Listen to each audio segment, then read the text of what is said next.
राक्षसी जिसका नाम है शूर्पणखा, जिसका नाम है शूर्पणखा, जो मायावी राक्षसी है और रावण की बहन है। शूर्पणखा रावण की बहनी, दुष्ट हृदय दारुण दुख देंगे। शूर्पणखा रावण की बहन है, मायावी है, बड़ी भयंकर है। घूमते फिरते पंचवटी आई और पंचवटी सो गई एक बारा। पंचवटी गई और पंचवटी में उसने राम और लक्ष्मण जी को देखा। और जब राम लक्ष्मण जी को देखा तो राम और लक्ष्मण जी की सुंदरता को देख करके ये मोहित हो गई। इतनी मोहित हुई कि इसने अपनी माया से जो राक्षसी वाला अपना रूप था वो बदला, एक सुंदर देवी बनी है।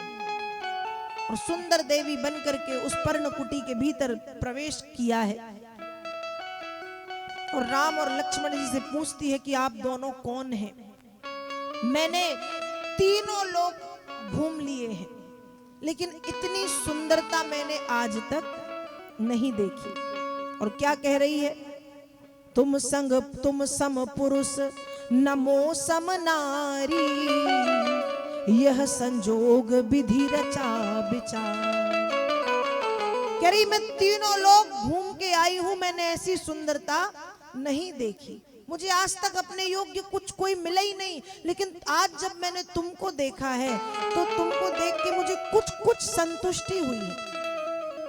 जिनको देख करके ऋषि मुनि अपना जीवन धन्य करते हैं, जिनको देख करके जनक जी जैसे लोग विदेहराज हो गए, विदेहराज जनक भी भाव विभोर हो गए, उनको देख करके कह रही है कि तुम भी उतने सुंदर तो नहीं हो, लेकिन हाँ मन माना कछु तुम ही निहारी। तुमको देख करके भी कुछ कुछ ठीक है, चल जाएगा, काम चला लूंगी।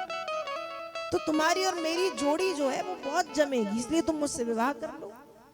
ऐसी शूर्पणखा राम जी के पास विवाह का प्रस्ताव लेकर के पहुंची। राम जी ने उसको देखा नहीं, देख रहे हैं सीता जी को, बात कर रहे हैं उससे और कहते हैं कि ये जो मेरे साथ है ना, ये मेरी धर्म पत्नी है। ये कौन है? ये मेरी धर्म पत्नी, मैं विवाहित हूं और मैंने एक पत्नी व्रत धारण किया है, मैं दूसरा विवाह नहीं कर सकता। लेकिन हाँ वो मेरा भाई, तुम उसके पास जाओ, उससे प्रार्थना करो। और राम जी ने शूर्पणखा को भेज दिया लक्ष्मण जी के पास, क्योंकि राम जी भी जानते हैं कि इसकी भाषा में इससे बात करने के लिए वही है जो इसी से इसकी भाषा में बात कर सकते हैं। लक्ष्मण जी लगे थे अपना धनुष बाण कुछ करने में, यहाँ शूर्पणखा लक्ष्मण जी के सामने खड़ी है और बस उसने जो बातें राम जी से कही कि तीनों लोग घूमे पर मुझे मेरे लायक अब तक कुछ कोई नहीं मिला, लेकिन तुमको देख करके कुछ कुछ मेरा मन कह रहा है। मान गया कि हाँ तुम बहुत अच्छे तो नहीं हो पर ठीक है, तुम इससे विवाह कर लो। लक्ष्मण जी ने पहले तो उसको, स्त्री है तो विनम्रता से बात की। उसने कहा देखो देवी, मैं दास हूं, मैं दास हूं। किसका दास? वो जो सामने खड़े हैं उनका दास। अच्छा तो दास की पत्नी कौन हुई? दास की पत्नी बनोगी तो दासी कहलाओगी। अब दासी बनना है तो खड़ी रहो यहीं, और रानी बनना चाहती हो तो उन्हीं के पास जाओ। शूर्पणखा फिर राम जी के पास गई, राम जी ने फिर लक्ष्मण जी के पास भेजा। यही चल रहा है। इतने में उसको आ गई गुस्सा, और जब क्रोध आया तो वो समझ गई कि ये सब इस सीता के कारण, इस स्त्री के कारण। उस सीता जी की तरफ उसने विकराल रूप बनाया और सीता जी की तरफ दौड़ी। और जब सीता जी की तरफ दौड़ी, यहाँ राम जी ने लक्ष्मण जी को इशारा किया, इशारा समझ गए और तुरंत शूर्पणखा की नाक काट दी। शूर्पणखा की नाक कान भिनु भई बेकरारा, नाक और कान काट दी। नाक कान से खून बहाती हुई भागी है वहां से शूर्पणखा। और कहां पहुंची? खरदूषण के पास। शूर्पणखा के भाई हैं जो उसी वन प्रांत में रहते हैं। खरदूषण के पास पहुंची, खरदूषण को सारी बातें बताई। यहां खरदूषण ने राम जी को युद्ध के लिए ललकारा। राम जी ने लक्ष्मण जी कहा सीता जी को लेके यहां से जाओ। सीता जी को लक्ष्मण जी के साथ भेज दिया। यहाँ राम जी ने खरदूषण के साथ युद्ध किया।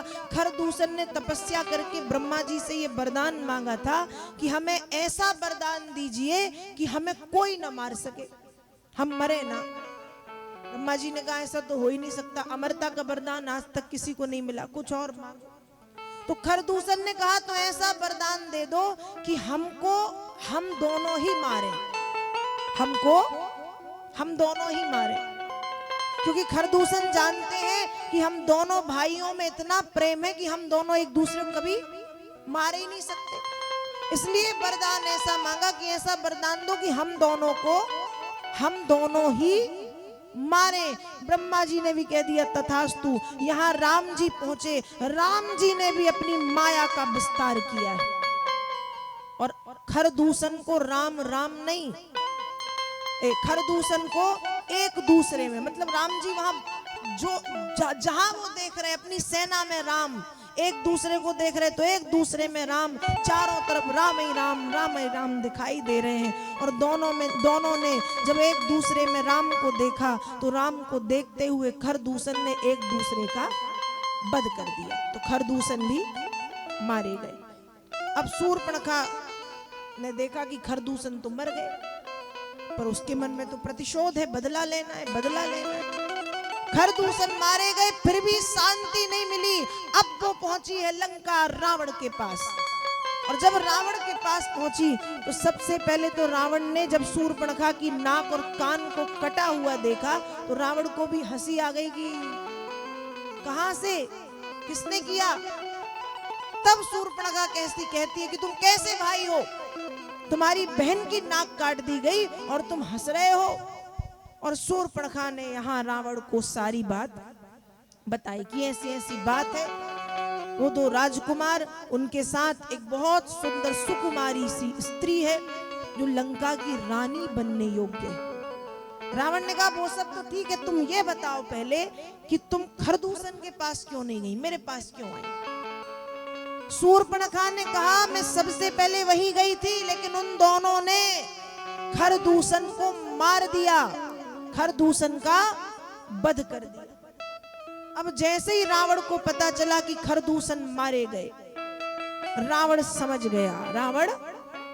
रावण भले अत्याचारी था, पापी था, लेकिन परम विद्वान। और रावण भीतर से कहीं ना कहीं तो जानता था भगवान को।